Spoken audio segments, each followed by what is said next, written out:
Thankamani cinema കണ്ടു. Hi guys, welcome to Helen reacts. Thankamani സിനിമയെ പറ്റി പറയാനാണെങ്കിൽ ആദ്യം ആ സിനിമയിലുള്ള പോസിറ്റീവായിട്ടുള്ള കാര്യങ്ങളെ കുറിച്ചിട്ടാണ് പറയാൻ പോകുന്നത്. ഒന്ന്, സിനിമയുടെ പ്ലോട്ടിനനുസരിച്ചുള്ള ആക്ടേഴ്സിൻ്റെ ആക്ടിങ്. എല്ലാ ആക്ടേഴ്സൊന്നും ഞാൻ പറയില്ല. ദിലീപ് അത്യാവശ്യം നന്നായിട്ടാണ് ആക്ട് ചെയ്തത്. ദിലീപിൻ്റെ വൈഫായിട്ട് വന്ന് നീത പിള്ള നൈസായിട്ടാണ് ആക്ട് ചെയ്തത്. അതുപോലെ സിദ്ദീഖ്, മനോജ് കെ ജയൻ ഇവരൊക്കെ നൈസായിട്ടാണ് ആക്ട് ചെയ്തത്. അതുപോലെ തന്നെ ദിലീപിനെ മനോജ് കെ ജയനെയൊക്കെ കുറേ നാൾ കൂടിയിട്ടാണ് ബിഗ് സ്ക്രീനിൽ കാണുന്നത്. അപ്പോൾ അതും ഒരു പോസിറ്റീവായിട്ടുള്ള കാര്യമാണ്. പിന്നെ എനിക്ക് സിനിമയെ പറ്റി പറയാനുള്ള കാര്യം എന്ന് വെച്ചാൽ നമ്മൾ അറിയാതെ പോയ അല്ലെങ്കിൽ ഒത്തിരി ആളുകളിലേക്ക് എത്താതെ പോയ ഭയങ്കര ക്രൂവലായിട്ടുള്ള ഒരു ഇൻസിഡന്റ് ആളുകൾ അറ്റ്ലീസ്റ്റ് സെർച്ച് ചെയ്യുകയാണെങ്കിലും ഒന്ന് മുതിർന്നത് ഈ സിനിമയുടെ പേര് കേട്ടതുകൊണ്ട് അല്ലെങ്കിൽ ഈ ഒരു സിനിമയുടെ പ്ലോട്ട് അറിഞ്ഞതുകൊണ്ടാണ്. അപ്പം ഇത്രയും ക്രൂവലായിട്ട് കേരളത്തിൽ നടന്ന ഒരു ഇൻസിഡന്റ് നമ്മൾ അറിയാത്ത ആളുകളിലേക്ക് കൂടി എത്തിച്ചത് ഈ ഒരു സിനിമയാണ്. അതുകൊണ്ട് അതും തങ്കമണിയെ പറ്റിയുള്ള ഒരു പോസിറ്റീവായിട്ടുള്ള കാര്യമാണ്. പിന്നെ തങ്കമണിയിൽ നടന്ന ആ ഒരു റിയൽ ഇൻസിഡന്റ് ഒരു ഭീകരത ഒത്തിരി ഒന്നും അല്ലെങ്കിലും കുറച്ചെങ്കിലും ഒരു ഐഡിയ സിനിമയിലൂടെ കിട്ടി എന്നുള്ളതാണ് വേറൊരു പോസിറ്റീവായിട്ടുള്ള കാര്യങ്ങൾ. ഇനി ഈ സിനിമയെ പറ്റി ബാക്കി കാര്യങ്ങൾ പറയാനാണെങ്കിൽ സിനിമയുടെ എനിക്ക് ഏറ്റവും ഡ്രോബാക്ക് ആയിട്ട് തോന്നിയത് ഒന്ന് സിനിമയുടെ മേക്കപ്പാണ്.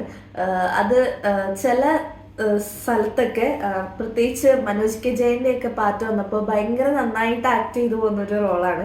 പക്ഷെ അതിൽ മേക്കപ്പ് വന്നപ്പം ശരിക്കും മീശ വെച്ചതിൻ്റെ ഉള്ളിൽക്കൂടെ മനോജ് കെ ജയൻ്റെ ശരിക്കുള്ള മീശ കാണുന്ന രീതിയിലൊക്കെ ആയിരുന്നു ആ വെപ്പ് മീശ ഉണ്ടായിരുന്നത്. അത് കുറച്ച് ഓക്വേർഡായിട്ട് എനിക്ക് തോന്നി. അതുപോലെ തന്നെ പലരുടെ മേക്കപ്പും കുറച്ച് ഒരു വിയേർഡായിട്ട് എനിക്ക് തോന്നി. അതൊരു നെഗറ്റീവാണ്.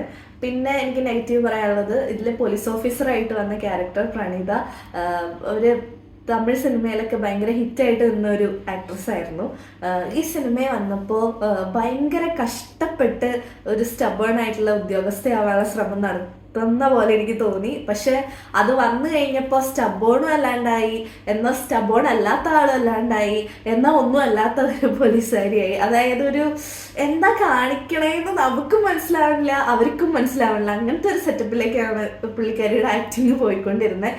ചില ഇൻസ്റ്റൻസിലൊക്കെ ഭയങ്കര സീരിയസ് ആയിട്ട് അവരിങ്ങനെ ഒരാളൊരു ഇൻസിഡന്റ് എക്സ്പ്ലെയിൻ ചെയ്തുകൊണ്ടിരിക്കുകയാണ്.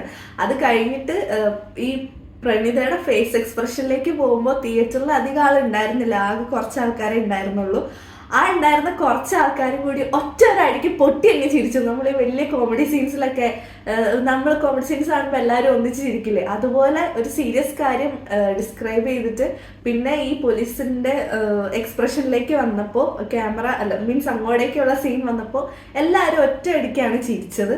അപ്പോൾ അതൊക്കെ കണ്ടപ്പോൾ ഭയങ്കര ഒരു എന്താ പറയുക, എന്താണ് ഈ കാണിച്ചു വെച്ചേക്കണെന്ന് തോന്നിപ്പോയി. എനിക്ക് മനസ്സിലാകുന്നില്ല അവരെവിടെ നിന്നാണ് അവരിനി ഏതെങ്കിലും റെഫറൻസ് എടുത്താണ് ആക്ട് ചെയ്തത്, അതോ എന്ത് ബേസിലാണ് അങ്ങനെ ഒരു ക്യാരക്ടർ അവർ പുള്ളപ്പ് ചെയ്യാൻ ട്രൈ ചെയ്തതെന്ന് എനിക്ക് ഒരു ഐഡിയയും കിട്ടുന്നില്ല.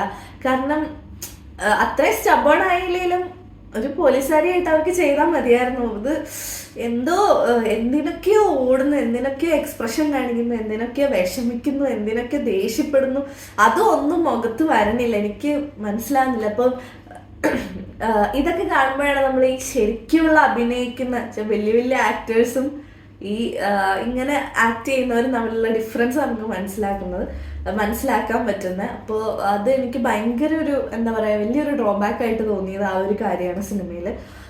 പിന്നെ സിനിമയെ പറ്റി പറയാനാണെങ്കിൽ ബാക്ക്ഗ്രൗണ്ട് മ്യൂസിക് വന്നപ്പോൾ പിന്നെ ചില ഡയലോഗ് ഡെലിവറീസ് ഒക്കെ വന്നപ്പോൾ ശരിക്കും ഒരു ഭയങ്കര ഡ്രമാറ്റിക് ആയിട്ട്, അല്ലെങ്കിൽ നമ്മൾ ഈ സീരിയൽ ലെവലിലേക്ക് പോകുന്ന തരത്തിലായി. അവസാനത്തെ കുറച്ച് അവസാനം എത്തുമ്പോൾ, സിനിമ അവസാനം എത്താറാവുമ്പോൾ കുറച്ച് ഡയലോഗ് ഡെലിവറീസ് ഒക്കെ ഉണ്ട്. അത് വന്നപ്പോഴായാലും സിനിമയുടെ എവിടെയൊക്കെയോ കുറേ ഡയലോഗ്സ് വരുമ്പോഴൊക്കെ ഭയങ്കര ഡ്രമാറ്റിക് ആയിരുന്നു. എന്നുവെച്ചാൽ മര്യാദയ്ക്ക് സംസാരിച്ചു കൊണ്ട കാര്യങ്ങൾ ഭയങ്കര ഡ്രമാറ്റിക് ആയിട്ട് സംസാരിച്ചുകൊണ്ടിരുന്നു.